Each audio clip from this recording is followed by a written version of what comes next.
अस्सलामुअलैकुम dear friends, I hope you are fine. जैसे कि आज का जो हमारा टॉपिक है वो है law of conservation of momentum. हमने प्रीवियस लेक्चर में कॉन्सेप्ट डेवलप किया था मोमेंटम का। अगर आपने वो हमारा वीडियो नहीं देखा तो इस वीडियो की डिस्क्रिप्शन में मैंने उसकी लिंक दे दी है, आप वहाँ से जाके देख सकते हैं वो वीडियो, और वो वीडियो देखना लाजिम है आपके लिए जी। तो आज जो हम डिस्कस करने वाले हैं वो है law of conservation of momentum. इंशाल्लाह हम जो है डिटेल के साथ स्टडी करेंगे law of conservation of momentum की, और आपको ये वीडियो अच्छे से समझ में आ जाएगा, बट आप वीडियो को लास्ट तक ज़रूर देखें जी।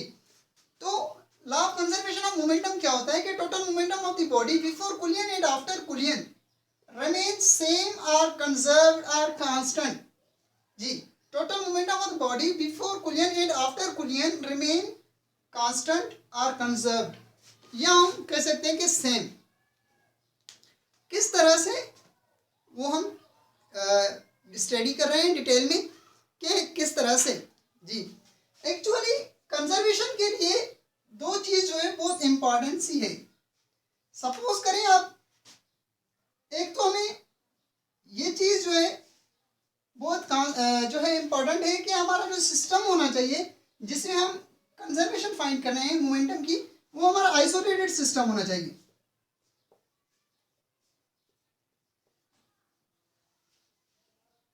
जी। पहला जो है हमारा आइसोलेटेड सिस्टम होना चाहिए, और दूसरी जो बात है उस आइसोलेटेड सिस्टम में जो हमारा सिस्टम है उसमें एक्सटर्नल फोर्स ना लगे, कोई भी नो एक्सटर्नल फोर्स जी। एक तो आइसोलेटेड सिस्टम होना चाहिए और दूसरा जो है उस सिस्टम में फोर्स ना लगे। आइसोलेटेड सिस्टम किस तरह से सिस्टम होता है जी? ऐसा system, a system in which matter and energy both क्या है कि not change. A system in which matter and energy both not change, मतलब इन दोनों में क्या है कि ऐसा सिस्टम जिसमें एक तो क्या मैटर और दूसरा क्या है एनर्जी, दोनों चेंज ना हो, उस सिस्टम को कहते हैं कि आइसोलेटेड सिस्टम। तो हम कैसा सिस्टम उठा रहे हैं जो कि हम आइसोलेटेड सिस्टम कह रहे हैं। सपोज करें आप कि हमने एक जो है सिलेंडर उठा लिया गैस का,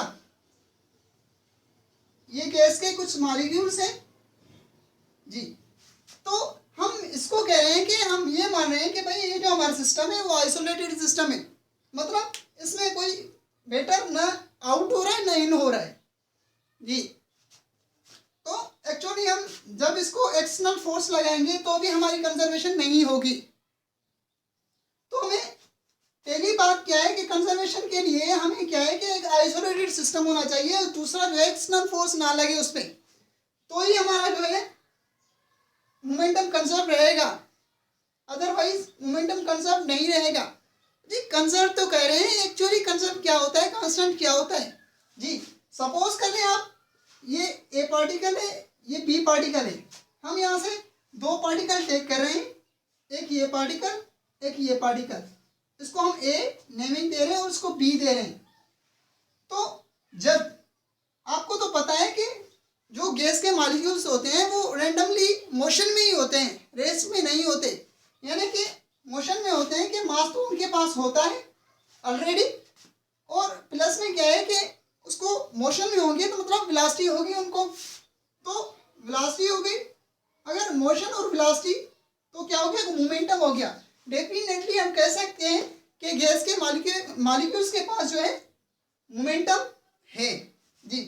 तो हमने इन बॉडी को उठा लिया, तो हम सपोज करें कि भाई इसके पास 60 किलोग्राम मीटर पर सेकेंड मोमेंटम है जी, और इसके पास 40 किलोग्राम मीटर पर सेकेंड क्या है मोमेंटम है। बिफोर कोलिजन की बात कर रहे हैं हम। आफ्टर कोलिजन क्या हुआ, आफ्टर कोलिजन क्या हुआ कि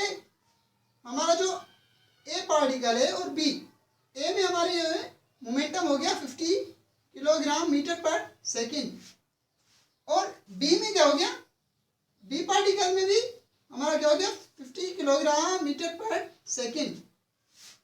तो एक्चुअली हमें लग तो ऐसे रहा है कि हमारा मोमेंटम चेंज हुआ है। किस तरह से, पहले जो है हमारी बॉडी का जो मोमेंटम था वो 60 था ए बॉडी का, और आफ्टर कुलियन हम जब देख रहे हैं जी, ये हम बिफोर की बात करें, ये हम आफ्टर की बात करें जी। तो बिफोर में हम देख रहे हैं कि पहले क्या था 60, और जब इन दोनों ने आपस में कोलाइड कर दिया तो उसके बाद में क्या हुआ कि रिजल्ट कुछ हमें ये मिल रही है कि भाई हमने कुछ ये ऑब्जर्व किया कि हुआ क्या कि इसके पास 50 आ गया, पहले तो कितना था 60, और इसके पास क्या था, इसके पास था 40, आफ्टर कुलियन क्या हो गया 50 आ गया। ये तो मोमेंटम चेंज हुआ नहीं, हम कह रहे हैं कि total momentum before, total measure करें बिफोर और आफ्टर, वो कंजर्व होना चाहिए जी। तो बिफोर में 60 और 40 कितने हो गए, हो गए 100। तो बिफोर की साइड क्या है कि बिफोर में 100 किलोग्राम मीटर पर सेकेंड, और हम आफ्टर कुलियन देखें कि आफ्टर कुलियन क्या हो रहा है 50 और 50, 50 और 50 क्या हो गया 100 किलोग्राम मीटर पर सेकेंड। तो डेफिनेटली क्या है कि इस साइड और इस साइड क्या है कि हमारा मोमेंटम सेम है, मतलब मोमेंटम हमारा चेंज नहीं हुआ जी। तो इसे कहते हैं कि हम law of conservation of momentum, हमारा मोमेंटम जो है चेंज ना हो। कौन सी side, before collision and after collision जी। तो ये होता है कुछ law of conservation of momentum. उसके बाद जो है हम मैथमेटिकली कुछ इस तरह से लिख सकते हैं law of conservation of momentum को कि m1u1 plus m2u2 equals to, हम इक्वल्स टू भी लिख सकते हैं इसको कि m1v1 प्लस m2v2। ये जो है हमारा बिफोर, ये हमारा आफ्टर। ये इक्वेशन किस तरह से बन रही है, वो कुछ इस तरह से बन रही है जी। ये जो हमारी इक्वेशन है वो कुछ इस तरह से बन रही है जी। ये हमारा जो, सपोज करें आप, ये हमारा ए ऑब्जेक्ट, ये हमारा बी ऑब्जेक्ट, यही सेम ए ऑब्जेक्ट, ये हमारा बी ऑब्जेक्ट जी। इसके पास तो डेफिनेटली m1 था, इसके पास m2 था, m1 था, m2 था। तो जब इसके पास जो वेलोसिटी थी वो कुछ इनिशियल वेलोसिटी थी, इनिशियल वेलोसिटी मतलब u1। इसके बाद में हम इनिशियल वेलोसिटी को शो करा रहे हैं, कौन सी होगी u2। और उसके बाद जो है हम इस तरफ से आ जाते हैं कि फाइनल वेलोसिटी v1, और इसके पास क्या आ जाएगी v2। तो अभी क्या हुआ, हमने ये ऑब्जर्व किया था कि भाई हमारा क्या होना चाहिए, इस ऑब्जेक्ट और इस ऑब्जेक्ट का सम, और इस ऑब्जेक्ट और इस ऑब्जेक्ट का सम दोनों क्या होना चाहिए इक्वल। यानी कि हमने पहले देखा था कि भाई 60, हमने क्या देखा था 60 और 40, उसके बाद 50 और 50 क्या मोमेंटम किलोग्राम मीटर पर सेकेंड। तो क्या किया था हमने, ऐड किया था, तो हमारा 100 मिल गया था। तो हम फार्मूले को क्या करेंगे, डेफिनेटली ऐड करेंगे हम फार्मूले को जी। तो हम फार्मूले को जब ऐड करेंगे तो हमारा फार्मूला कुछ ये बन जाएगा m1u1 plus m2u2 equals to किसके होना चाहिए, इसके m1v1 प्लस m2v2। तो कुछ ये फार्मूला हमारा इससे ड्राइव हो गया, इससे बन गया। तो बिफोर कुलियन और आफ्टर कुलियन किस तरह से हो रही है, कुछ इस तरह से हो रही है, और हमने कुछ इस तरह से इसको जो है फार्मूला बनाया है जी। उसके बाद जो है एक और भी बात है, कैसे, एक ये बात है कि जब जी, एक ये बात है कि जब इस सिलेंडर में हमारे गैस के मॉलिक्यूल से, जी ये हमारा गैस का सिलेंडर है, इसमें ये मॉलिक्यूल से बहुत सारे मॉलिक्यूल सपोज कर लें, क्या एक्सटर्नल तो फोर्स नहीं लग रहा है इसमें, मगर हो रहा क्या है, हो रहा कुछ ये है कि ये मॉलिक्यूल इसको फोर्स लगा रहा है, ये इसको लगा रहा है, ये इसको लगा रहा है, ये इसको लगा रहा है, आपस में ये फोर्स लगा रहे हैं। मतलब जब हमने ये कंडीशन अप्लाई की थी कि भाई एक्सटर्नल फोर्स अप्लाई नहीं करें तो हमारा मोमेंटम कंजर्व होगा, और जब इन मॉलिक्यूल्स के बीच में जो है जब कूलियन हो रही है वो फोर्स लग रहा है आपस में, तो क्या उससे मोमेंटम हमारा चेंज नहीं हो रहा? जी, तो हम इससे कुछ फार्मूला बना रहे हैं। सपोज करिए आप, किस तरह से हम चेक करें कि भाई इसके हिसाब से क्या है कि कुछ प्रॉब्लम क्रिएट हो रहा है कि नहीं हो रहा। जी, तो ये हम इस तरह से चेक करें कि हमारा ये ए और हमारा ये पी, सपोज करें हम दो ऑब्जेक्ट उठा रहे हैं, मतलब दो पार्टिकल उठा रहे हैं हम, ये हमारे सिस्टम में दो पार्टिकल्स।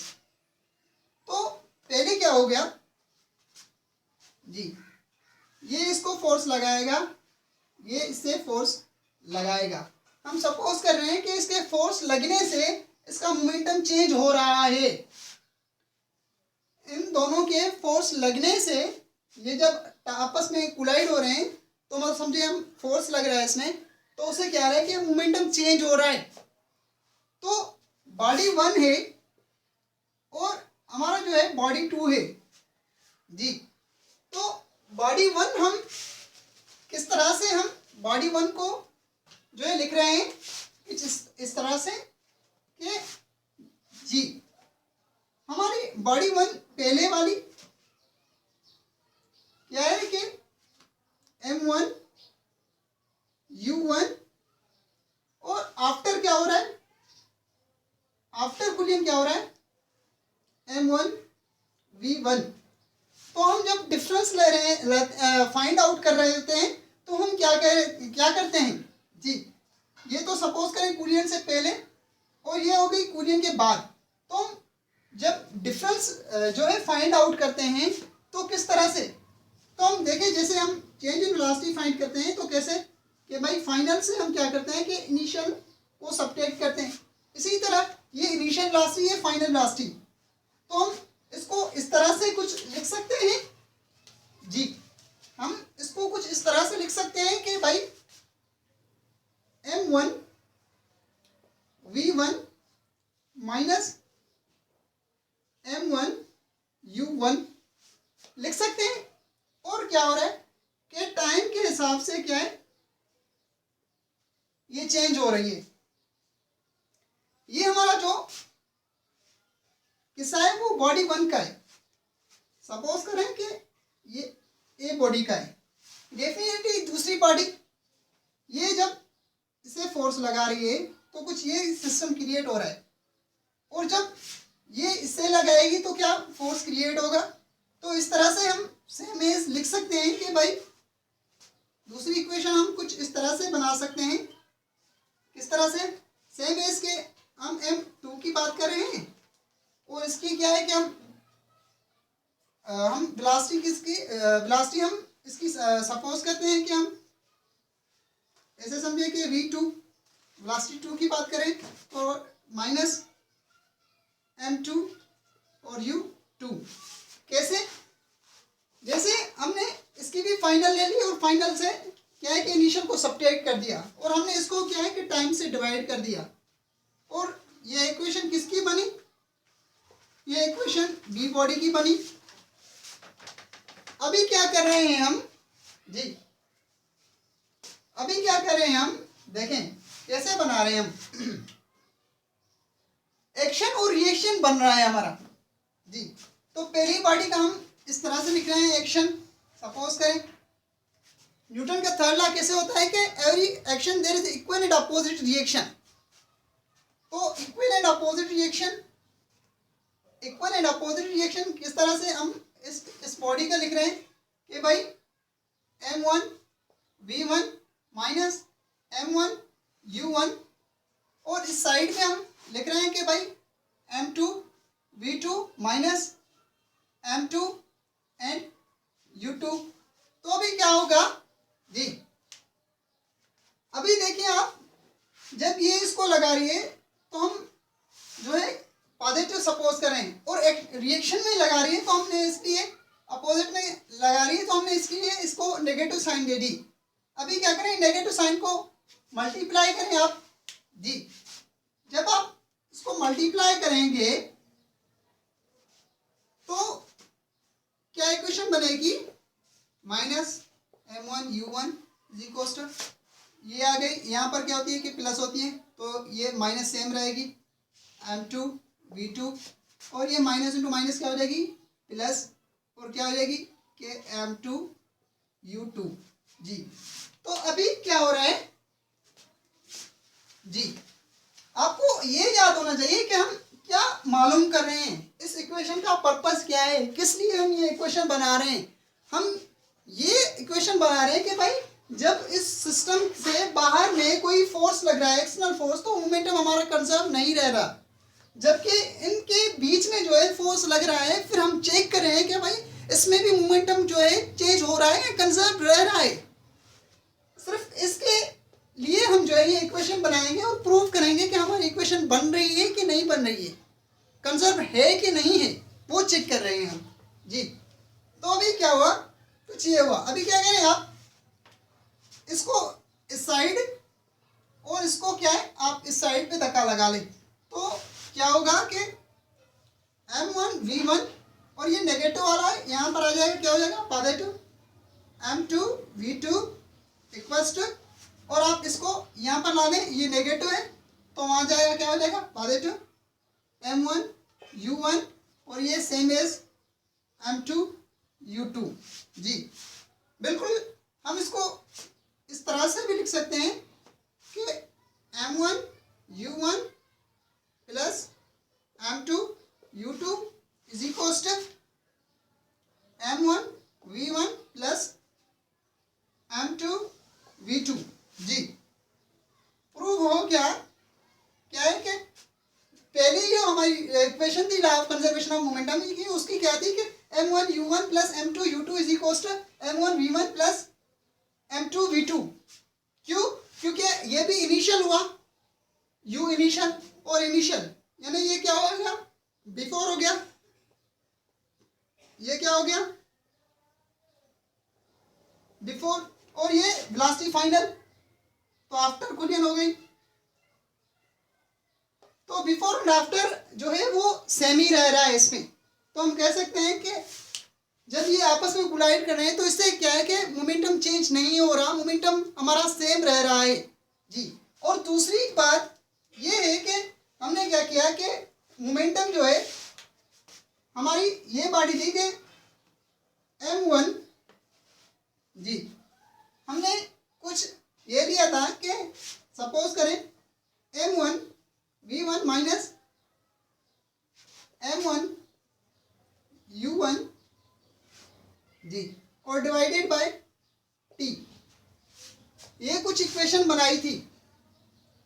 और जब उसके नीचे जो था इसके नीचे हमने जो है पहले क्या किया कि T रख दिया था जी। ये भी मैं आपको बात एक बताते चलूँ कि T आपस में दोनों की साइड T है तो T में कैंसिल हो जाएगी, और लिखें या ना लिखें आप, उससे कोई नहीं फर्क पड़ता जी, आपस में कैंसिल हो जाएगी।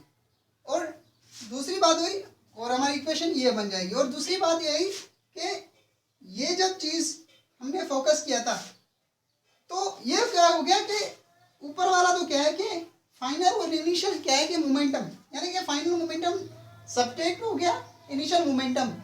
मतलब क्या है कि हमारा मोमेंटम मतलब किस तरह से हम इसको लिख सकते हैं मोमेंटम को जी। मोमेंटम थोड़ा ध्यान करें कि जब मोमेंटम चेंज हो रहा है तो हमें क्या चीज़ मिल रही है, मोमेंटम चेंज होगा तो हमें क्या चीज़ मिल रही है वो हम नोट कर रहे हैं जी। तो ऐसे समझे कि ये हो गया P डिवाइडेड बाई T, कि हम टाइम को शो करें। तो पी हमारा क्या होता है एक्चुअली, पी हमारा मोमेंटम है। तो मोमेंटम का यूनिट क्या होता है, मोमेंटम का यूनिट होता है किलोग्राम मीटर पर सेकंड और डिवाइडेड बाय टाइम। टाइम क्या है कि सेकंड। अभी आप इसको क्या करें कि इसको ऐसे करेंगे किलोग्राम मीटर पर सेकंड और डिवीजन को मल्टीप्लिकेशन ऊपर वाला नीचे चला जाएगा और ये क्या हो गया, ये कुछ इस तरह से बन गया किलोग्राम मीटर पर ये सेकंड और सेकंड क्या हो गया सेकंड स्क्वायर। तो किलोग्राम मीटर पर सेकंड स्क्वायर न्यूटन के बराबर है और न्यूटन किसका यूनिट है, फोर्स का। जी फोर्स का यूनिट है न्यूटन। तो अभी क्या हो गया कि देखें जब हमने मोमेंटम को चेंज किया, यानी हमने rate of change of momentum, rate of change of momentum is called force. जी मतलब जब हम हमारा मोमेंटम चेंज होगा तो हमें क्या चीज मिलेगी, फोर्स मिलेगा। तो ये है कि हमने यहाँ पर मोमेंटम के अलावा जो हमने चेक किया था कि भाई फोर्स आपस में लग रहा है इसमें। तो फोर्स कैसे लग रहा था, जब हमने मोमेंटम को टाइम से डिवाइड कर दिया कि हमने ये जो इक्वेशन बनाई थी वो एक्चुअली फोर्स की इक्वेशन थी हमारी, ना कि मोमेंटम की। और जबकि मोमेंटम को चेंज करते हैं हम तो हमें क्या चीज़ मिल रही है कि फोर्स मिल रहा है। तो इस तरह से जो है ये था कुछ कॉन्सेप्ट। मुझे उम्मीद है कि आपको अच्छे से समझ में आया होगा। अगर आपको कहाँ पर डिफ़िकल्टी हो रही है तो आप कमेंट करके वो पूछ सकते हैं, तो इंशाल्लाह मैं आपको उसका रिप्लाई दे दूँगा। और अगर आपने हमारा चैनल सब्सक्राइब नहीं किया है तो आप हमारे चैनल को ज़रूर सब्सक्राइब करें। उससे ये होगा कि आपको नोटिफिकेशन मिल जाएगा और आप इजीली जो है हमारे वीडियोस देख सकते हैं। Okay, thank you so much dears, bye bye.